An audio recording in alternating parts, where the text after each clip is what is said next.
નમસ્કાર મિત્રો, ગઈકાલે આંદોલનમાં જે સફળતા મળી એનું કારણ શું? કોઈને ખબર છે?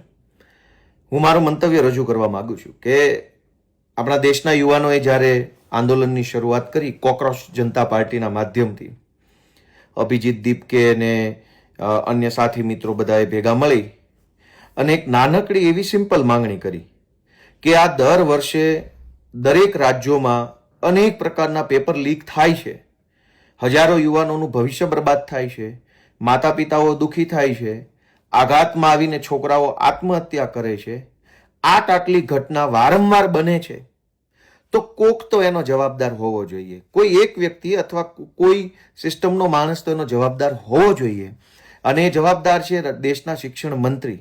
એટલે એક સામાન્ય માંગણીથી શરૂઆત કરી આપણા દેશના યુવાનોએ કે રાજીનામું આપી દો. એટલે રાજીનામું આપવાથી જવાબદારી નક્કી થાય કે ભાઈ આ માણસની બેદરકારી હતી અથવા નિષ્કાળજી હતી.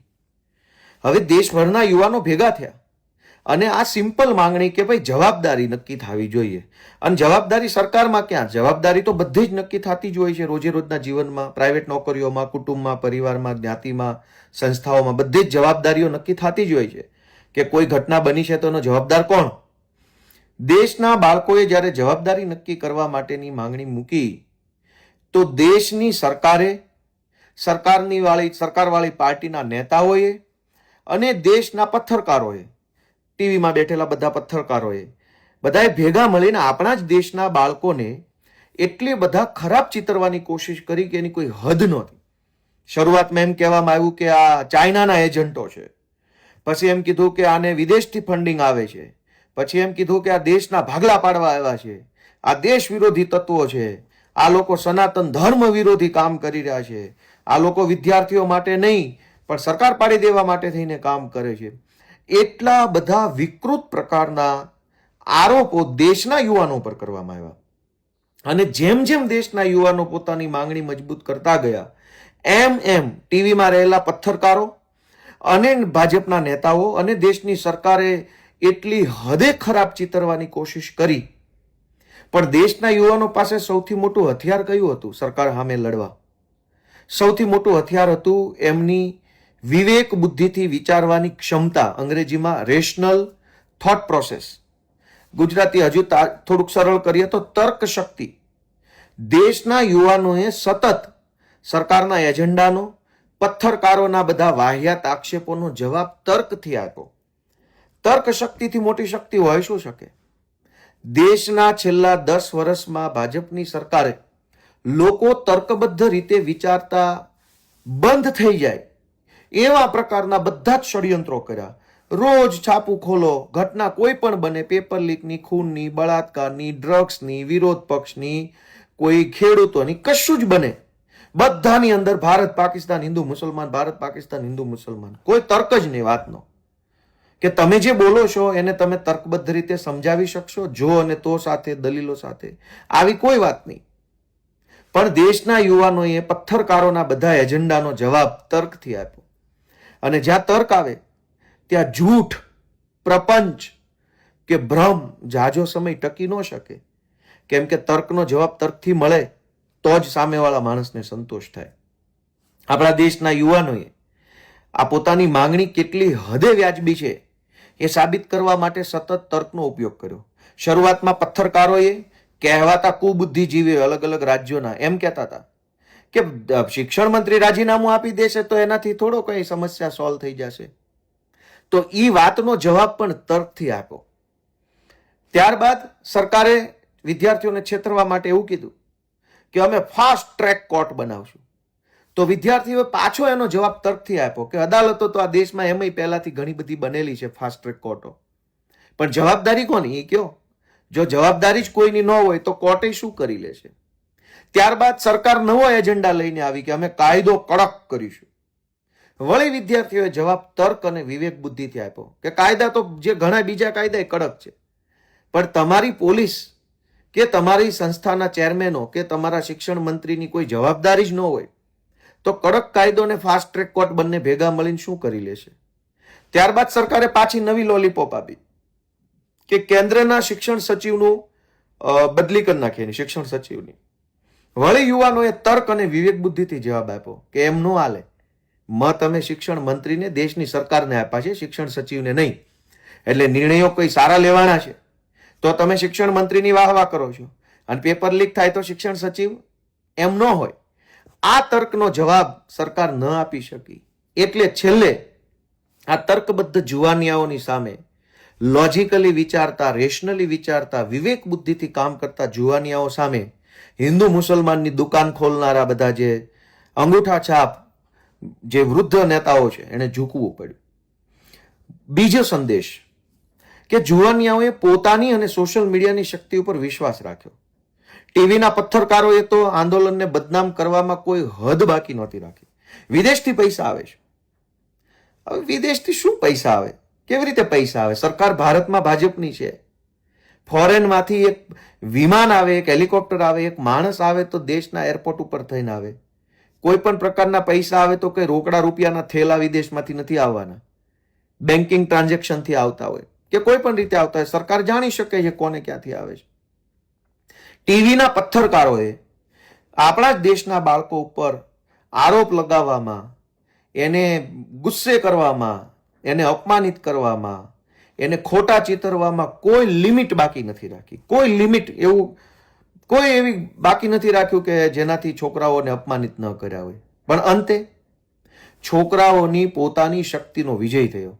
છોકરાઓએ ટીવી ઉપર બિલકુલ આધાર ન રાખ્યો.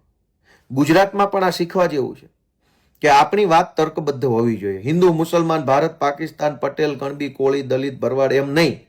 તર્ક હોવો જોઈએ વાતમાં કે સત્ય શું છે ને અસત્ય શું છે. જ્યાં તર્ક હશે ત્યાં આજે નહીં તો કાલે સત્યની જીત થશે. પણ જ્યાં ખાલી માત્ર હંબક વાતો હશે ત્યાં સત્યની જીત નહીં થાય. ટીવી મીડિયાએ આખા આંદોલનને બિલકુલ સપોર્ટ ન આપ્યો, છતાંય આંદોલન જબરજસ્ત સફળ થયું. આંદોલનો તો ભૂતકાળમાં સફળ થયા, પણ ભાજપના રાજમાં આંદોલન આખું અવડું મોટું થાય અને સરકારે ઝૂકવું પડે, વડાપ્રધાને રાત્રે 12 વાગે વિડીયો બનાવવો પડે, એવું ભાજપની સરકારના આ નરેન્દ્ર મોદીના ઇતિહાસમાં પહેલી વખત થયું છે. અને એમાં ટીવીનું કોઈ યોગદાન નથી.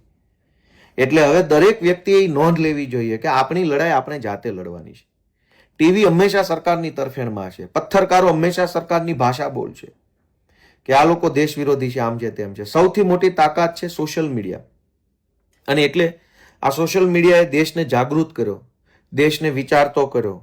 અલગ અલગ મુદ્દાના અલગ અલગ પહેલુઓ, 360 ડાયમેન્શનલ વ્યૂ જેને આપણે કહેવાય, કે એક જ ઘટનાને અલગ અલગ દ્રષ્ટિકોણથી જોતા શીખવાડ્યું સોશિયલ મીડિયાએ.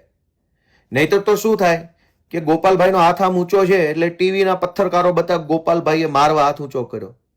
પણ એ એક બાજુના કેમેરામાંથી એવું જોવો તો એવું લાગે કે મારવા હાથ ઊંચો કર્યો. એક પાછળના કેમેરાથી જોવો તો એવું લાગતું હોય ખંજવાળવા હાથ ઊભો કર્યો.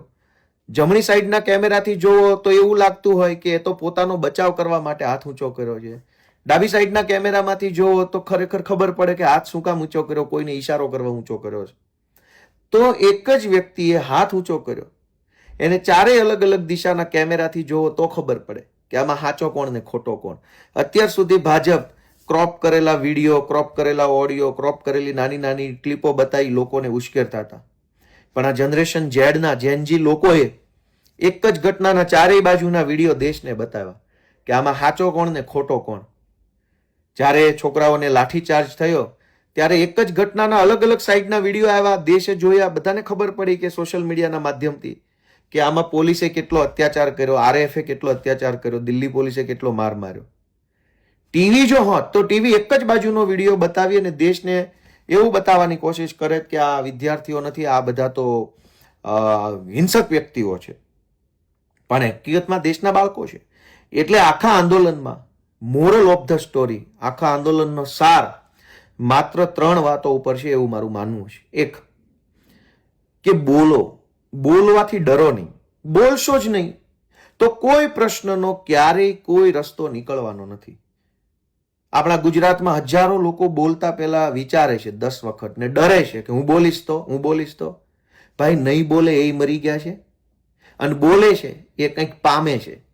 મરી તો બધા જવાના. હું બોલીશ તો મને જેલમાં પૂરી દેશે, હું બોલીશ તો મારી ઉપર કેસ થઈ જાય. આપણા દેશના જુવાનીઓએ કીધું જે થાય કરી લો, પાછું પગલું ભરવાનું નથી. ધર્મેન્દ્ર પ્રધાનનું રાજીનામું મતલબ રાજીનામું. તો શું થયું? રાજીનામું આપવું પડ્યું. શું કામ? કે બોલ્યા. આપણા પ્રશ્નો બાબતે આપણે બોલીએ નહીં. ગુજરાતમાં ખેડૂત આંદોલન હાલે છે, અનેક લોકોને અન્યાય થાય છે, પણ બોલવું નથી.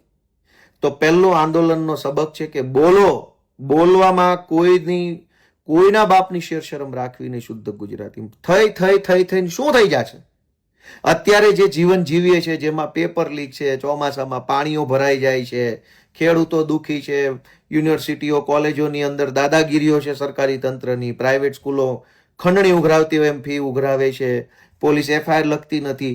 આટલું ભયંકર જીવન આપણે જીવીએ છીએ. એનાથી વધારે ખરાબ તો હવે આપણું શું થઈ જશે જો બોલીશું તો? બોલવાથી તો સારું જ થવાનું છે. ખરાબ તો અત્યારે છે જ. રોડમાં ખાડા છે, અનેક લોકો પડીને મરી જાય છે, અનેક લોકો બીજી ત્રીજી રીતે મરી જાય છે, ગુંડાઓ બેફામ છે, જમીન ઉપર ચાવે છે.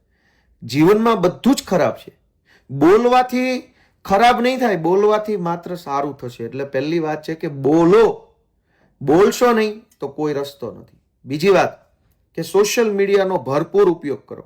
જ્યાં અન્યાય થતો હોય, જ્યાં ખોટું થતું હોય, ગમે એવી મોટી તોપ ખોટું કરતી હોય. દેશના જેનજીએ વડાપ્રધાનના કેટલા વિડીયો બનાવ્યા, કેટલી રીલ બનાવી, તો કઈ ફાંસીએ ચડાવી દીધા છોકરાઓને.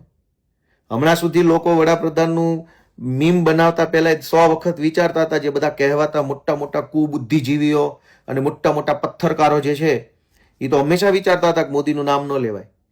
જેએનજીએ કીધું કે એસી કી તેસી, ભાઈ આ કઈ થોડું કઈ વડાપ્રધાનનો એકનો દોષ છે, દેશ તો બધાનો છે. તમે ખોટા કામ કરશો તો મીમે બનશે ને ગાળોય પડશે ને બધું થશે. તો છોકરાએ કર્યું તો પરિણામ શું આવ્યું? ઝૂકવું પડ્યું. તો સોશિયલ મીડિયાનો ભરપૂર ઉપયોગ કરવો જોઈએ. ગ્રામ પંચાયત, તાલુકા પંચાયત, મામલતદાર ઓફિસ, પોલીસ સ્ટેશન, જ્યાં ખોટું થતું હોય ફટ કરતો મોબાઈલ કાઢી અને વિડીયો ઉતારી લેવો જોઈએ અને આખી દુનિયાને બતાવો કે ક્યાં શું ખોટું થાય છે.